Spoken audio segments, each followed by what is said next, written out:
দিনের মধ্যে সকালের টাইমটা খুবই বিজি থাকে। মেয়ে বলেছিল আমি ব্রেকফাস্টে খাবো পোহা, তো আমাদের সবার জন্য ওই জন্য পোহা বানিয়ে নিয়েছিলাম।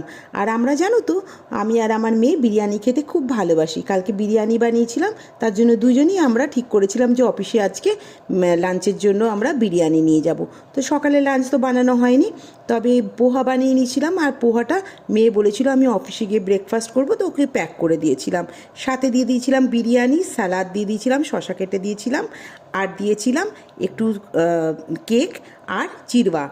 আসলে নমকিন তো খাওয়া হয়, আর বাইরের নমকিন কত খাবে, তার জন্য কেক তারপরে চিড়বা এগুলো আমি ঘরেই বানাই। রেসিপি তোমাদের সাথে অবশ্যই শেয়ার করব। তারপরে হাজব্যান্ডের জন্য বানিয়ে দিয়েছিলাম পোস্তর বড়া, বেগুন ভাজা, পটল ভাজা, ভাত আর ডাল। তারপরে সব কিছু হওয়ার পরে আমি স্নান করে পুজো করে নিজে ব্রেকফাস্ট করে নিয়েছিলাম। আমি খেয়েছিলাম পোহা, এক টুকরো কেক আর একটু কফি। তোমাদের কেমন লাগলো ভিডিওটা অবশ্যই জানিও।